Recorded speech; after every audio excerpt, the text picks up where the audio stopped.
तो प्यारे विद्यार्थियों नमस्कार, स्वागत है आप सबका एक और नए वीडियो में। प्यारे विद्यार्थियों, हमारे पास में आ चुका है आपका 12 नवंबर को होने वाला कक्षा 11 का आपका समाजशास्त्र विषय का पूरा क्वेश्चन पेपर और इसका पूरा सॉल्यूशन।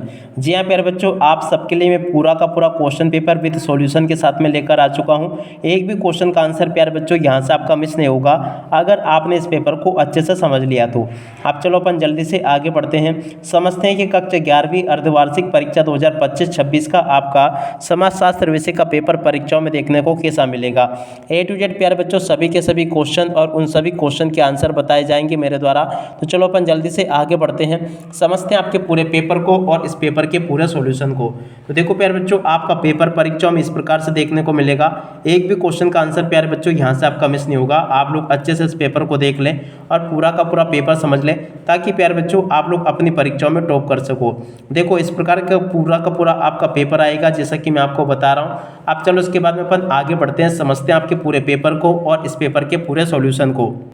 तो देखिएगा प्यारे विद्यार्थियों, ये रहा आपका पूरा पेपर। पहला क्वेश्चन पढ़ते हैं, द सोशल ऑर्डर पुस्तक के लेखक का नाम क्या है? रॉबर्ट बीरस्ट्रीट। और दूसरे बात में देखो दूसरा क्वेश्चन पूछा है, निम्नांकित में से कौन एक सामाजिक समूह की विशेषता है? तो देखो इसका राइट आंसर आपका आ जाएगा, कुछ लोगों के बीच शारीरिक समीपता है। और उसके बाद में देखो तीसरा क्वेश्चन, वे कौन सी संस्था है जो बच्चों के जन्म को वैधता प्रदान करते हुए उसे समाज में समुचित परिस्थिति दिलाती है? देखो प्यारे बच्चों इसका राइट आंसर आपका धर्म आ जाएगा। और अब अगला क्वेश्चन, धर्म, कला, ज्ञान और नैतिकता में होने वाले परिवर्तन को क्या कहा जाता है? तो देखो प्यारे बच्चों इसको सामाजिक परिवर्तन कहा जाता है। अब इसके बाद में अपन इधर आ जाते हैं, इन प्रश्नों को समझते हैं। प्रश्न नंबर 5 पूछा है, भारत में 50 लाख से अधिक आबादी वाले नगर को कहा जाता है?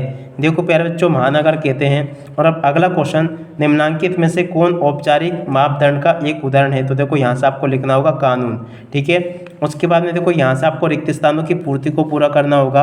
रिक्त स्थानों में पहला रिक्त स्थान पढ़ते हैं, कार्ल मार्क्स के सबसे प्रमुख बौद्धिक मित्र का नाम क्या था? फ्रेडरिक एंजेल्स, इसका राइट आंसर होगा। दूसरा क्वेश्चन, कार्ल मार्क्स के अनुसार वर्ग संघर्ष व्यवस्था का एक अनिवार्य परिणाम है? तो देखो प्यारे बच्चों यहाँ पर आपको लिखना होगा श्रम विभाजन। तीसरा क्वेश्चन, G.S. गोरिये भारत के मुंबई विश्वविद्यालय के समाजशास्त्र विभाग के अध्यक्ष रहे। और अब अगला क्वेश्चन, एक प्राध्यापक के रूप में D.P. मुखर्जी का सबसे अधिक समय लखनऊ विश्वविद्यालय में व्यतीत हुआ, ठीक है। और अब अगला क्वेश्चन पढ़ते हैं, क्या लिखा है? A.R. देसाई ने के निर्देशन में PhD की उपाधि प्राप्त की? तो देखो यहाँ से आपको लिखना होगा G.S. गोरे, ठीक है। और अब अगला क्वेश्चन, सांस्कृतिक विलंबना का सिद्धांत आर गवर्न ने प्रस्तुत किया, ठीक है।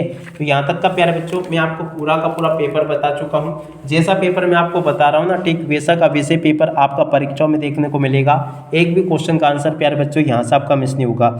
अब इसके बाद में देखो प्रश्न नंबर 3 को पढ़ लो, जिसमें कि आपसे पूछा निम्नलिखित जोड़ियों का सही मिलान कर लिखिए। अब जोड़ियों का देखो प्यारे बच्चों मिलान आपको कैसे सही करना होगा, चलो मैं आपको एक एक क्वेश्चन का आंसर बताता हूँ। पहला क्वेश्चन पूछा है, समाजशास्त्र की अध्ययन वस्तु है? तो देखो प्यारे बच्चों यहाँ पर आपको लिखना होगा सामाजिक प्रक्रियाएं। अब इसके बाद में चलो अपन यहाँ से इन सभी क्वेश्चन के उत्तरों को देख लेते हैं।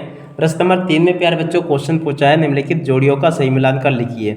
अब देखो जोड़ियों का मिलान कैसे करना है, समाजशास्त्र की अध्ययन वस्तु है, तो देखो प्यारे बच्चों सामाजिक प्रक्रिया, इसका राइट आंसर आ जाएगा। अप्रत्यक्ष सहयोग की जोड़ी प्यारे बच्चों श्रम विभाजन से हो जाएगी। सदस्यता समूह संदर्भ की जोड़ी का मिलान प्यारे बच्चों मिलट से हो जाएगा। माता पुत्र की जोड़ी का मिलान प्राथमिक नातेदारी से हो जाएगा। आत्मचेतना का सिद्धांत प्यारे बच्चों लाम्ब्रोसो से हो जाएगा।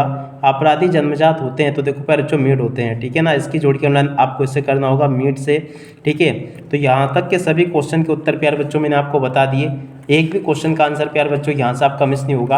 अब इसके बाद में चलो अपन आगे के क्वेश्चन और उन क्वेश्चन के उत्तरों को और देख लेते हैं। देखो प्रश्न नंबर 4 में आपसे क्वेश्चन पूछे हैं, एक वाक्य फिर एक शब्द में उत्तर। पहला क्वेश्चन पढ़ते हैं, M.N. श्रीनिवास ने सबसे पहले भारत के किस विश्वविद्यालय से समाजशास्त्र के प्रोफेसर पद का कार्य किया? तो देखो इसका राइट आंसर आपका आ जाएगा सयाजीराव विश्वविद्यालय से।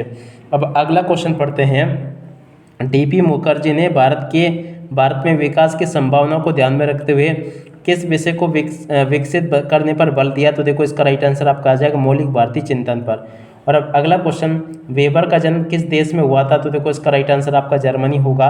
जिस नगर की आबादी 10 लाख से अधिक होती है उसे किस तरह का नगर कहते हैं? तो देखो प्यारे बच्चों ऐसे नगर को विशाल नगर कहते हैं। और अब अगला क्वेश्चन, आर्गबर्ग ने संस्कृति के 2 किन दो प्रमुख रूपों की विवेचना की? तो देखो इसका राइट आंसर आपका आ जाएगा भौतिक संस्कृति और अभौतिक संस्कृति की। और अब अगला क्वेश्चन, अपनी जाति के अंदर किया गया विवाह क्या कहलाता है? तो देखो प्यारे बच्चों इसको कहते हैं जाति विवाह। और समाजशास्त्र के जनक का नाम क्या था? देखो प्यारे बच्चों आगस्ट काम्टे इसका राइट आंसर होगा। ठीक है, इसके बाद में देखो यहाँ से आप लोग सत्य सत्य को देख लो। सत्य सत्य में पहला क्वेश्चन, नगर की सीमा से लगे हुए गांव को उपनगरीय गांव कहा जाता है, सत्य होगा। विभिन्न समाजों में विवाह की प्रकृति का निर्धारण सामाजिक मूल्यों के अनुसार होता है, सत्य होगा। सामाजिकरण व्यक्ति के नैतिक विकास की प्रक्रिया, ये भी आपका सत्य होगा। सत्ता से संबंधित आदेशों का पालन करना सभी के लिए अनिवार्य होता है, ये भी आपका सत्य होगा। AR देसाई के अध्ययन में मार्क्सवादी दृष्टिकोण का हमेशा विरोध हुआ, ये भी आपका सत्य होगा। MN श्रीनिवास भारतीय गांवों का प्रामाणिक अध्ययन करने वाले एकमात्र समाजशास्त्री के, ये भी प्यारे बच्चों आपका सत्य होगा। भारत में जातियों के विभाजन को मजबूत करने में अंतर विवाह का नियम महत्वपूर्ण रहा, देखो प्यारे बच्चों ये भी आपका सत्य होगा। ठीक है, तो यहाँ तक के सभी क्वेश्चन के उत्तर प्यारे बच्चों मैंने आपको बता दिए। अब चलो इसके बाद के सभी क्वेश्चन के उत्तर मैं आपको बता दूँ। देखो प्रश्न नंबर 6 पूछा है, समाज की परिभाषा दीजिए। तो देखो प्यारे बच्चों समाज की परिभाषा आपको इस प्रकार से देनी होगी, ये लिखिए समाज की परिभाषा। और उसके अथवा में जो क्वेश्चन पूछा था ज्ञानोदय का क्या अर्थ होता है, इस क्वेश्चन के उत्तर को यहाँ से देख लो। इसके बाद में चलो मैं आपको आगे के प्रश्न के उत्तर बताता हूँ एक एक करके। एक भी क्वेश्चन का उत्तर प्यारे बच्चों यहाँ से आपका मिस नहीं होगा अगर आपने इस पेपर को अच्छे से देख लिया तो।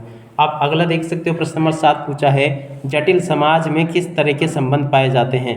देखो प्यारे बच्चों इस क्वेश्चन के उत्तर को यहाँ से देख लो, ये लिखा है। और उसके बाद में देखो अगला क्वेश्चन पढ़ते हैं, क्या दे रखा है, विज्ञान का क्या अर्थ है?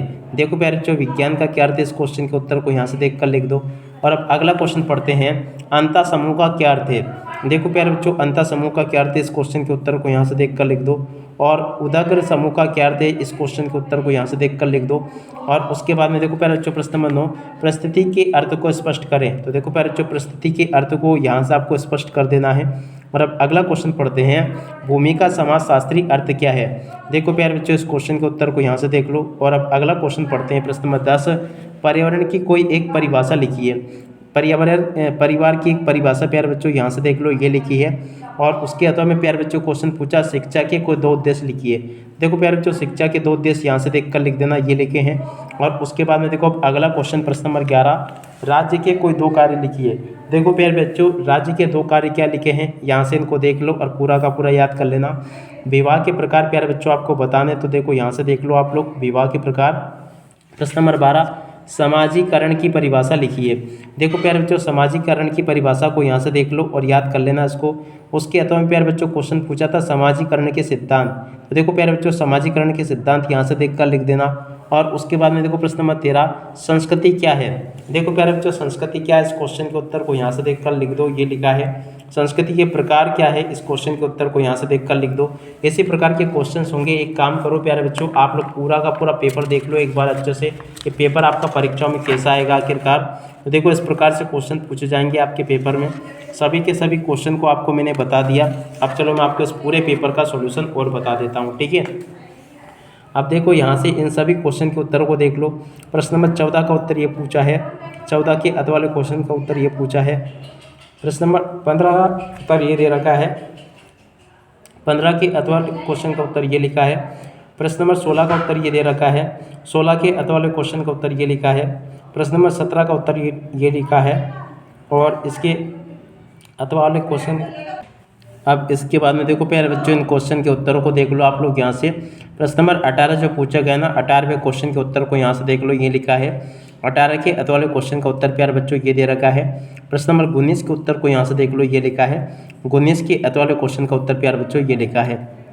उसके बाद में देखो प्रश्न नंबर 20 का उत्तर ये दे रखा है, इसको भी देख लो आप लोग। 20 के अथ वाले क्वेश्चन के उत्तर को यहाँ से देख लो, ये बता दिया प्यारे बच्चों मैंने आपको पूरा। एक भी क्वेश्चन का उत्तर प्यारे बच्चों यहाँ से आपका मिस नहीं होगा। प्रश्न नंबर 21 के उत्तर को यहाँ से देख लो, ये लिखा पूरा का पूरा प्रश्न नंबर 21 का उत्तर। और 21 के अथ वाले क्वेश्चन का उत्तर प्यारे बच्चों ये लिखा है, ठीक है। इसके बाद में देखो प्रश्न नंबर 22 का उत्तर ये लिखा है, इसको भी देख लो और पूरा का पूरा याद करके जाना। यहाँ तक के सभी क्वेश्चन के उत्तर प्यारे बच्चों मैंने आपको बता दिए। प्रश्न नंबर 23 के उत्तर को यहाँ से देख लो, जिसमें कि पूछा था जीएस गोरे के अनुसार जाति व्यवस्था की विशेषताएं। देखो प्यारे बच्चों यहाँ से आप लोग जाति व्यवस्था की विशेषताओं को देख लो। प्रभु जाति का अर्थ और विशेषताएं प्यारे बच्चों आपको बतानी है, तो देखो इस क्वेश्चन के उत्तर को भी देख लो, ये इनकी विशेषताएं लिखी हैं। इस प्रकार से प्यारे बच्चों आपको मैंने A to Z सभी के सभी क्वेश्चन के उत्तर बता दिए। अब इसी के साथ में इस वीडियो को यहीं पर पूरा करते हैं। नमस्कार, जय हिंद, जय भारत।